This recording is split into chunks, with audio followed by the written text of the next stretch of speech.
Subscribe करंतु विपिन बिहारी सामल channel को press करंतु पाखरे थिबा बेल आइकन को जा फल रे प्रतिदिन अपलोड होउथिबा आध्यात्मिक कथावस्तु को आपण माने सुनि परिबे। उपनिषदर सिद्धांत वचन है सत्यमेव जयते। सत्यर जय निश्चित रूप से हुए। ईश्वर को हाथ टिके समर्पण हो जाओ, परवर्ती परिस्थिति परिवेश तुम सपक्ष निश्चित रूप से जीव। ए सहिबा शक्ति मिलिबो कोठू ना सतसंगरु। मोर गुरुदेव उपदेश बाणी देइचंती, निंदा को तू जतन रे साइति रखिबु, ताकू तू जदि अंतर भीतर को आणु धर्मदांड रे दोषी हेबु। निंदा उपनिंदा विश्व भली सजन वृंद। विश्व को भगवान शिव कंठ पाखरे रखिले, भीतर को नेले नाही। अटकाइला कि ना आध्यात्मिकता राम नाम। तेणु जी भगवान को नाम प्रेम रे मजी रहिथिबो, से अन्यर निंदा सुनी भगवान शिवंकर आदर्श रक्षा करी ताको अंतर भीतर को नेबो नाही। अन्यर गाली निंदा भर्सना को जदि अंतर भीतर को नब, तेबे ताहा वर्ष वर्ष धरी मने रहिबो। सेई भावना रे सर्वदा घारी हबो। फल प्रतिहिंसा बढ़िबो, प्रतिशोध नेबाकु मन चाहिबो, अन्यर क्षति साधन करिबो, धर्मदांड रे दोषी ही जीवो। कारण भागवत कहिले, सकल जीव मध्ये हरि बसे अनंत रूप धरि। विष्णुर माया मात्र भांति मोरे न बुझंती। के सब भक्त जनक बांधव। बोल सच्चिदानंद भगवान की। बोले सकल जीव मध्य हरि बसे अनंत रूप धरी। से एक भगवान सबुरी भितरे अनंत रूपरे प्रकाशित होउछंती जीवात्मा रूपरे। तेणु ए कथा को जी बुझी परिला, गोटिए परिवार सदस्य हेई समस्तंको सी भल पाई परिबो।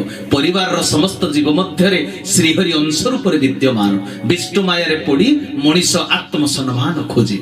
समस्ते मोर निजर एई व्यापक भाव को से ग्रहण करि पारंती नाही। तेणु रागे अभिमान करे, पामर साजी अबुझा होई रक्त संपर्कीय ठारू प्रतिशोध नबाकु इच्छा करे। तेणु हे सजन वृंद, घर परिवार को ममता डोरी रे बांधी घर को वैकुंठ रे परिणत करिबाकु हेले अनेक सहिबाकु पड़िबो। मो ठाकुर मो गुरुदेव तांकर गोटी उपदेश बाणी मोर मने पड़े। से कहिचंती, तोर पिता तांकर स्वेच्छा रे छोट छोट परिवार सृष्टि कराई निजे तारी भितरे विभिन्न भूमिका रे अभिनय करी तांकर लीला रचना करी जाउछंती। तेणु सेठारे घटुथिबा घटनावली रे हड़बड़ई जीवु नाही रे धन, सतर्कतार सह अतिक्रम करिबु। से समस्या को अतिक्रम करि जीवु। तेणु हे सजन वृंद, काहाकु हिंसा करिबी? समस्ते तो मोर परिवार सदस्य, समस्ते तो मोर निजर, मोर आपणार रक्त संपर्कीय। तबे ए चेतना को जदि मो भीतर रखिबी, मो काहाकु आ हिंसा करिबी? सबु घात प्रतिघात को सही जे आगो को आगे जाए से पूजा पाए।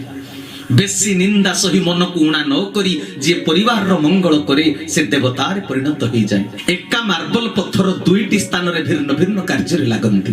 जेउ पत्थर रे बेसी समय खर्च हेई नाही, जेउ पत्थर बेसी निहण रो प्रहार खाई नाही, से घर रो चट्टाण रे लागे। सेई पत्थर ऊपर समस्ते पाद दे चलंती। आउ जेउ पत्थर अधिक निहण रो प्रहार खाई थाए, तिल तिल किरी हेई थाए, से भगवान कर मूर्ति रे परिणत हो जाए, रत्न बेदी रे स्थान पाए, पूजार योग्य हो जाए। एका पत्थर हेले मध्य परिचय भिन्न भिन्न हो जाए। तेणु एका मा पेटर भाई गोटिए परिवार सदस्य होई जेउ व्यक्ति नि अधिक दुख कष्ट जातना जंत्रणा निंदा गाली सही परिवार रो मंगल पई चिंता करे, पदक्षेप निये, कार्य संपादन करे, से ईश्वरंक तालिका रे पूज्य आउ नमस्य हो जाए। हरि हरि बोला। भगवान शिवंक ठारू पारिवारिक जीवनर ए शिक्षा को आमे आजिर प्रवचन रे ग्रहण कले सजन वृंद। तेबे मां पार्वती ठारू आमे केउ शिक्षा को ग्रहण करिबा? गतकाली मु आपनको कहिथिली जे दाम्पत्य जीवन रे नारी रो भूमिका केमिति होबा कथा। आज आलोचना करिबा पारिवारिक जीवन रे नारी रो केमिति आदर्शमयी जीवन यापन से करिबा उचित। नारी हाथ रे परिवार रो जीवन निर्भर करे। नारी रो मनर अवस्था उपरे समस्तंकर उन्नति आ अवनति निर्भर करे। नारी होची प्रकृति, से काल रूपिणी। भागवत कहिलेन कि से काल प्रकृति रूपिणी उत्पत्ति स्थिति संहारी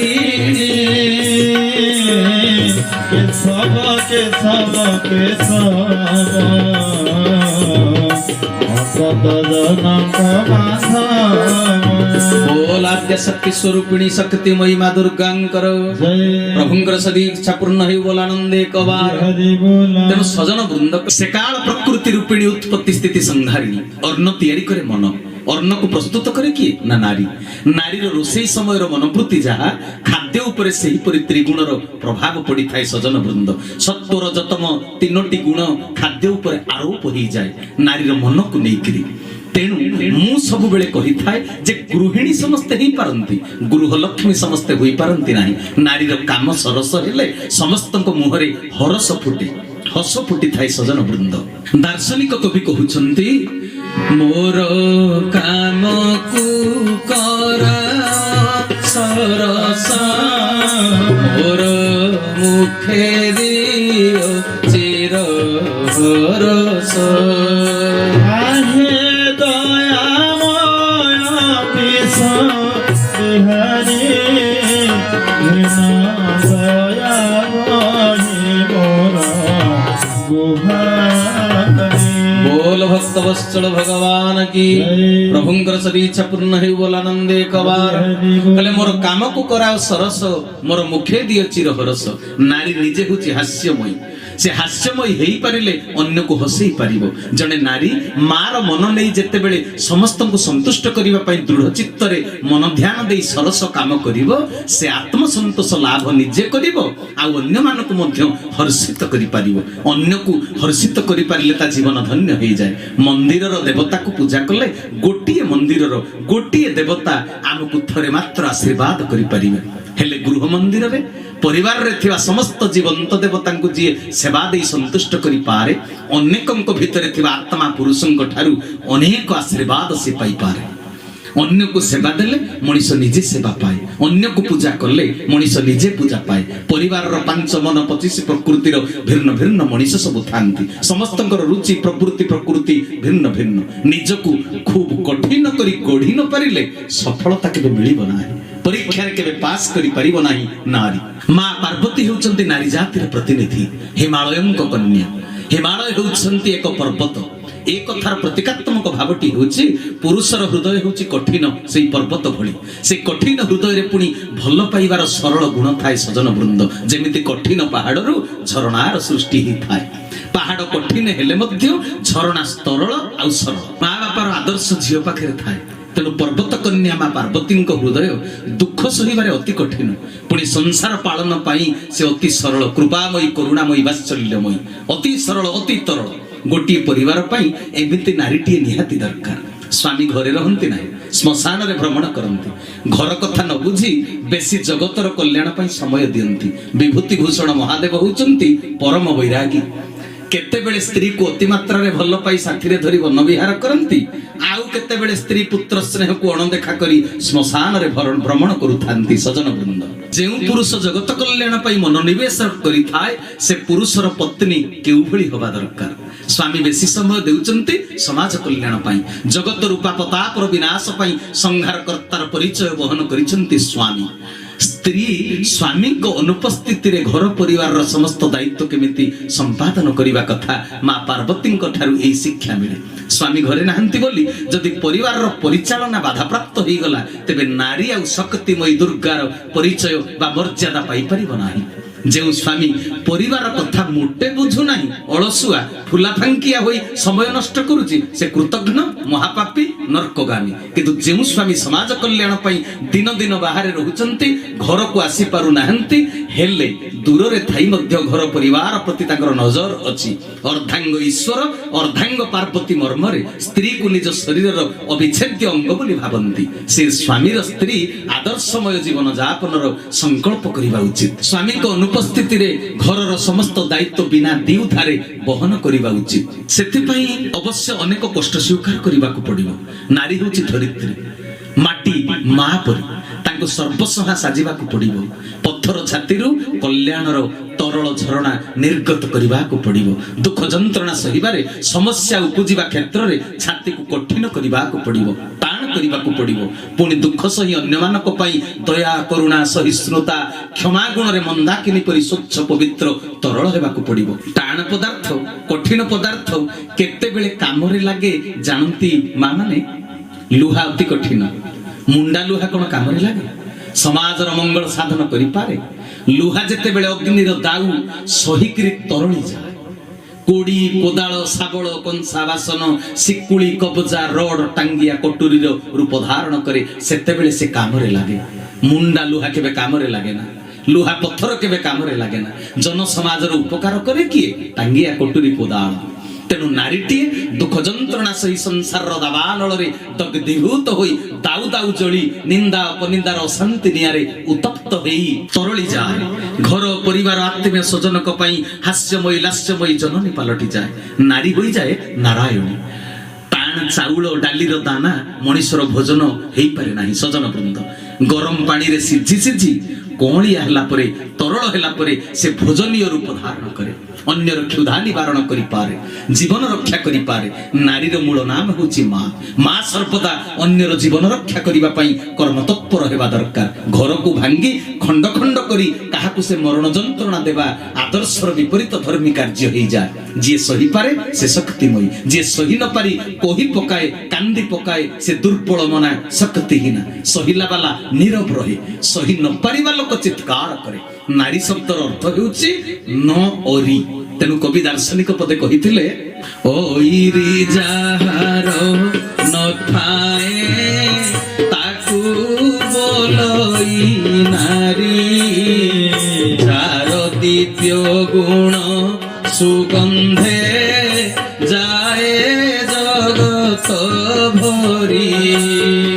କେଶବ କେଶବ କେଶବ ମନ ଭଜ କେଶବ, କେଶବ କେଶବ କେଶବ ମନ ଜପ କେଶବ।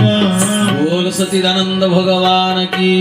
दार्शनिक कवि कहउचंती ओइरी जहार न थाए ताकू बोलई नारी। नारी शब्दर महानता को बुझिबाकू पड़िबो। जे काहाकू केबे ओरी बा शत्रु बोली चिंता करे नाही से होउची नारी। जे समस्तंको समान दृष्टि रे देखे, जे समदृष्टि संपन्न से होउची नारी।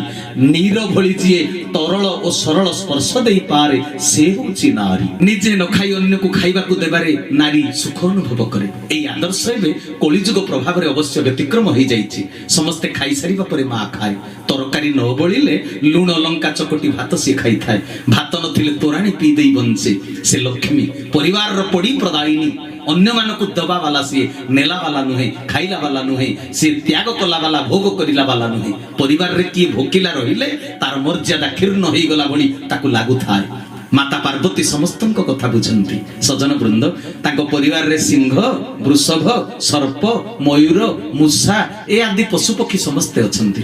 कहा सहित कहार शत्रुता नाही, बैर भाव नाही। परिवार रे किए जदि खाइबा को पाइला आउ किए खाइबा को न पाइला तबे झगड़ा हुए, गंडगोल हुए। मां जेउठी समदृष्टि संपन्न समस्त संतान को समान दृष्टि रे देखे, पातर अंतर करे नाही, तबे परिवार रे कहा सहित कहार झगड़ा काहे की होबो जे? जेउठी मुरबी ज्ञानी ओ शक्तिशाली सेठी अन्य माने परस्पर मध्य केही झगड़ा करिबा को साहस करंती नाही। समस्तंकर आवश्यकता पूर्ण करिबा मार होउची धर्म। आमे मोटरसाइकिल, स्कूटी, फोर व्हीलर एगुडा करे जते बेले माने एगुडा को जो हमर आधुनिक वाहन एथिरे आमे परिवहन व्यवस्था करंती। गोटिए जगह रु आ गोटिए जगह को जानती। ए मोटर गाड़ी गुडा को हमर हेले वाहन। आमे माने गाड़ी रे तेल न पकाइले गाड़ी चलिबो की? मोबिल चेंज न कले यथा समय रे गाड़ीटा ठीक रहिबो कि? आमे आम गाड़ीर जेमिति जत्न करंती। माता पार्वती समस्तंक वाहन गुड़िकर भरण पोषण कथा बुझंती। समस्तंकर रुचि होची भिन्न भिन्न। सिंह होची जंगलर राजा, बलशाली, तामसिक भोजन से करे। आ वृषभ राजसिक पशु, से माछ मांस खाए नाही। मयूर, साप, मूषा समस्तंक रुचि होची भिन्न भिन्न। हेले गोटिए छात तळे बिना शत्रुतारे सात्विक भोजन करी एकाठी वास करूछंती समस्ते। एथिरु आमको पारिवारिक जीवन शिक्षा मिलुची। हे सजन वृंद, हे माँ माने, हे बाबा माने, आमको शिक्षा मिलूँ एथि तेणु आम कहार शरीर बड़ हो पारे आम परिवार में कहार छोट हो पारे किए डेंगा हो पारे किए गेड़ा हो पारे किए शांत सरल तो किए क्रोधी हो पारे किए सुंदर हो पारे किए असुंदर भी हो पारे एते विभिन्नता सत्वे परिवार रे एकत्व बोध रहिबा उचित केही काहाको घृणा करिबा उचित नुहे जे माने भल्लो से माने तांको भल्लो व्यवहार द्वारा मंद प्रकृतिर व्यक्ति को भल्लो रे परिणत करिवार चेष्टा करिवे भाई ठारू भाई केबे दूरेई जिबा उचित नुहे भिन्न हेबार मूल कारण होछि नारी नारी पाखरे बंधन शक्ति अच्छी नारी पाखरे मध्य संचारिणी शक्ति अच्छी नारी आज तार महान परिचय को ए कलिजुग रे भूली जाइछि सजन वृंद नारी होछि काली से मंगला से दुर्गा से संतोषी विकृत तृष्णा रे पड़ी से आज स्वार्थपर पालटी जाइछि प्रति मुहूर्त रे से असंतोष प्रकाश करुछि त्याग बदल रे से भोग रे माती रहिबाकू इच्छा प्रकाश करुछि विचित्र विचित्र घटना ए संसार रे घटी जाउछि सजन वृंद बहुत तार स्वामी की कहूछि आमे बापा मां को खाइबाकू दबा ना बुढ़ा बुढ़ी एते खर्च कले आमे आम छुआ पिला कौन मनीष करि परिबा केउंठी केउंठी स्त्री कथारे पड़ी पुओ माँ बापा ठारू भिन्ने मध्य हो जाउछि बापा माँ हीनस्ता होउछंती पुओ जन्म करी से माने नरक जंत्रणा भोग करूछंती आउ केउंठी स्त्री कथारे पुरुष राजी न हेबारु स्त्रीटा घर छाड़ी स्वामी ठारू अलगा हेकरी बाप घरे रहउछि समाज रे विचित्र व्यक्ति चरित्र सब देखिबा को मिलुछि मो पुओ झियो को मु मनीष करिवि बोली मते अतीत रे जो माने मनीष करिछंती मु से मानको उपेक्षा करिवि मु से मानको अवहेला करिवि तेबे आशीर्वाद मते मिलिबो कोठु ओडिसार दार्शनिक कवि परा कहिले माता पिता ठारू बड़ देवता के स्वर्ग राई दे नाही माता पिता ठारू बड़ देवता के स्वर्ग राई दे नाही तांकोरी आशीष सहाय कसीना विपद तोरिबा पाई मन विपद तारिबा पाई मन विपद तारिबा पाई बोल सच्चिदानंद भगवान की जय दार्शनिक कवि कहिले माता पिता ठारू बड़ देवता के स्वर्ग राइजे नाही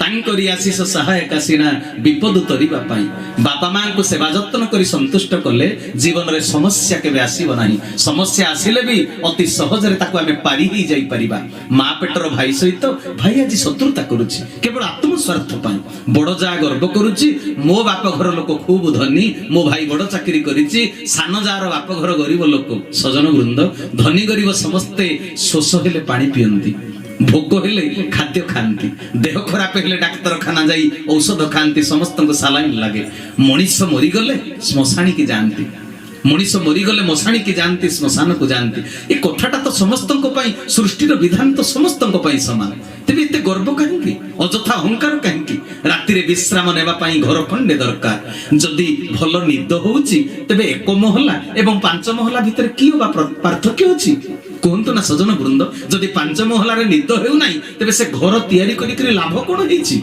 सोइबा पई तीन हाथ चाखंडे जागा दरकार सजन वृंद 15 बखरा घर करिछि बोली देखै हेबार यथार्थता कोन 300 टंकार शाढ़ी रे जदि लज्जा निवारण हो पारुछि 5000 टंका पाटलुगा को नहीं गौरव अर्जन करिवार लक्ष्य होछि मूर्खामी एहा नुहे कि बोकामी नुहे कि मशाणी जुई रे जळी गला परे पाउंसरु प्रभेद बारी हबो कि केउ स्त्री लोकटा 300 टंकिया कम दाम रो शाढ़ी पिंदुथिला तार पाउंसटा को रंगर केउ स्त्री लोकटा 5000 टंकार दामिका पाट पिंदुथिला ता से स्त्री लोकर रंग कोटा पाउंसर ता ना होची श्मशान सेठी समस्ते समान जीवन रो शेष परिणति होची मुठाए पाउंस ए परिणति समस्तंक पई समान केबे भी भिन्न भिन्न नुहे केही कहिबेनी मरि गला बेले शोभा यात्रा रे सबरो शोभा यात्रा रे कोठा सत्य हे जमीबाड़ी सत्य हे मोटर कार सत्य हे पाट मोठा सत्य हे बॉम्बे पाटन खट सत्य हे समस्ते गुटिए कथा कहिबे राम नाम सत्य हे हरि नाम सत्य हे सत्य को आपणार न करी असत्य अर्जन करी समस्ते एबे गर्व करूछंती व्यक्तिगत विकृत स्वार्थ पाई भाई ठारू भाई आज दूरे जाउची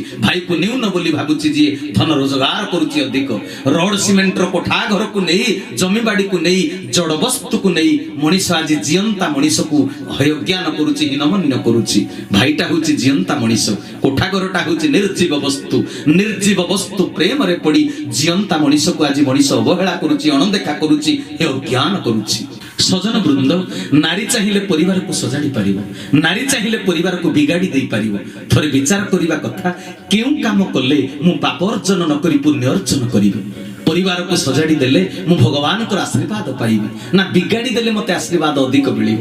ସମାଜରେ ମୁଁ ନିଜକୁ ଭଲ ଚରିତ୍ର ରୂପେ ପରିଚିତ କରାଇବି, ନା ମନ୍ଦ ଚରିତ୍ର ରୂପେ ଜଗତରେ ମୁଁ ପରିଚିତ ହେବି? ଚାଣକ୍ୟ କହିଲେ, କାନ୍ତା ପ୍ରିୟାଳାପିନୀ, ନାରୀ ସବୁବେଳେ ମିଷ୍ଟଭାଷିଣୀ ହେବା ଉଚିତ, ପ୍ରିୟବାଦିନୀ ହେବା ଉଚିତ, ମଧୁର ବିନୟ ବଚନ କହିତ ଶିବ ପ୍ରାଣୀ ମନ। ନାରୀ ଯେହେତୁ ମାତୃସ୍ଥାନୀୟ, ତେଣୁ ମାର ମୁହଁରେ ମିଠା କଥା ସବୁବେଳେ ଶୋଭା ପାଏ।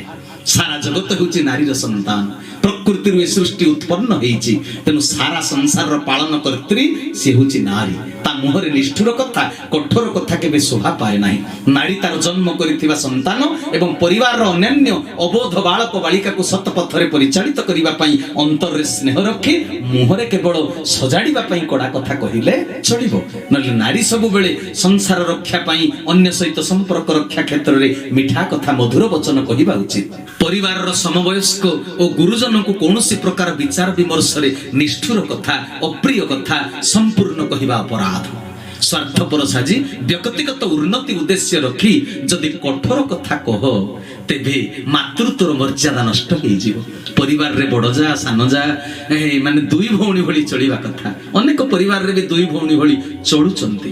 ବଡ଼ ଯା ଯଦି ଘରେ ନ ରହି ପରିସ୍ଥିତି ଚାପରେ ପଡ଼ି ବାହାରେ ରହୁଛି, ତେବେ ଘରେ ଶାଶୁ ଶ୍ୱଶୁରଙ୍କ ସେବା କରୁଥିବା ଯୋଉ ଯାଟି ବା ନାରୀଟି, ତା ପ୍ରତି ସହରରେ ରହୁଥିବା ସେ ଯାଟି ବା ସ୍ତ୍ରୀ ଲୋକଟି ସ୍ନେହ ଶ୍ରଦ୍ଧା ଅନୁକମ୍ପା ତା ପ୍ରତି ରହିବା ଦରକାର। କାରଣ ଶାଶୁ ଶ୍ୱଶୁରଙ୍କୁ ସେବା ନ କରି ସେ ପାପ ସଞ୍ଚୟ କରୁଛନ୍ତି। ଗାଁରେ ଥିବା ଯା ଦିଅର ପ୍ରତି ଭଲ ପାଇବା ପ୍ରଦର୍ଶନ କଲେ ତାଙ୍କ ପାପ କିଛି ମାତ୍ରାରେ ଲାଘବ ହେଇଯିବ। ଗାଁରେ ଥିବା ଯା ଯଦି ଏକା ଏକା ସେବା କରୁଛି ବୋଲି ଗର୍ବ କରେ, ଅଭିମାନ କରେ, ଚାରିଆଡେ କହି ହୁଏ, ତେବେ ଇଏ ମଧ୍ୟ ସେବାର ପୁଣ୍ୟ ଫଳ ପାଇପାରିବ ନାହିଁ। ଶାଶୁ ଶ୍ୱଶୁରଙ୍କର ଯଦି ଗୋଟିକିଆ ବୋହୂ ତୁମେ ହେଇଥାଅ, ଯୋଉମାନେ ଆପଣମାନେ ବସିଛନ୍ତି ଚେୟାର ଉପରେ, ସମସ୍ତଙ୍କୁ ଏତିକି କହିବି ଯେ ଆପଣମାନେ ଯଦି ଶାଶୁ ଶ୍ୱଶୁରଙ୍କର କେହି ଗୋଟିକିଆ ବୋହୂ ଆପଣଙ୍କ ଭିତରେ ଥାନ୍ତି, କେହି ଗୋଟିକିଆ ବୋହୂ ହେଇଥାନ୍ତି, ତେବେ ଶାଶୁ ଶ୍ୱଶୁରଙ୍କର ସେବା ଏକା କଲେ ମଧ୍ୟ କେବେ ବିରକ୍ତି ପ୍ରକାଶ କରିବେ ନାହିଁ। ସେଟା ଉଚିତ କଥା ନୁହେଁ। ଭଗବାନ ତୁମକୁ ସେଭଳି ପରିସ୍ଥିତି ଦେଇଛନ୍ତି, ତୁମର ଭାଗ୍ୟ। ତୁମ ପୁଣ୍ୟରେ କେହି ଭାଗ ବସାଇ ପାରିବେ ନାହିଁ। ତୁମେ ଏକୁଟିଆ ସେବା କରି ଏକୁଟିଆ ପୁଣ୍ୟ ଅର୍ଜନ କରିବା ପାଇଁ ଭଗବାନ ତୁମକୁ ସୁଯୋଗ ଦେଇଛନ୍ତି। ଶାଶୁ ଶ୍ୱଶୁର ସାଇତି ଥିବା ଧନ ସମ୍ପତ୍ତିକୁ ତୁମେ ପରା ଏକା ଭୋଗ କରିବ, ତେଣୁ ଏକା ସେବା କରିବ। ଆଉ ଯୋଉଠି ଶାଶୁ ଶ୍ୱଶୁର ଗରିବ, କୌଣସି ସମ୍ପତ୍ତି ବାଡ଼ି ସାଇତି ରଖିନାହାନ୍ତି, ସେଠି ମଧ୍ୟ ପୁଅ ବୋହୂ ବାପା ମାଙ୍କର ଆହୁରି ଭଲ ସେବା କରିବା ଉଚିତ, ଆଦର୍ଶମୟ ଜୀବନ ଯାପନ କରିବା ଉଚିତ। ସବୁଠାରୁ ବଡ଼ ସମ୍ପତ୍ତି ହେଉଛି ସେ ପରା ପୁଅ ଜନ୍ମ କରିଛି।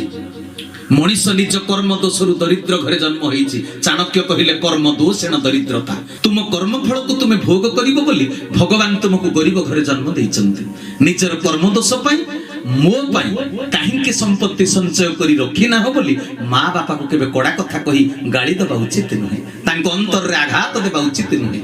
ମା ବାପା ତାଙ୍କ କର୍ମ ଦୋଷରୁ ଗରିବ ହେଇଛନ୍ତି, ତୁମେ ତୁମ କର୍ମ ଦୋଷରୁ ସେଇ ଗରିବ ଘରେ ଜନ୍ମ ହେଇଛ, ତେଣୁ ଦୋଷ ଦେବ କାହାକୁ? ବହୁତ ଜାଗାରେ ଦେଖାଯାଏ ପୁଅ ବୋହୂ ମା ବାପାକୁ ଖାଇବାକୁ ଦେଉନାହାନ୍ତି, ଆଉ କେତେକ ଜାଗାରେ ଖାଇବାକୁ ଦେଉଛନ୍ତି, ମାତ୍ର ଆନ୍ତରିକତାର ସହିତ ଖାଇବାକୁ ଦଉନାହାନ୍ତି। ଗୋଟିଏ ପରିବାରର ଉଦାହରଣ ମୁଁ ଆପଣଙ୍କୁ ଦଉଛି। ଦୁଇ ପୁଅ ମା ବାପାଙ୍କୁ 1 ମାସ ଲେଖାଏଁ ସେ ଭାଗ କରି ଖାଇବାକୁ ଦଉଛନ୍ତି।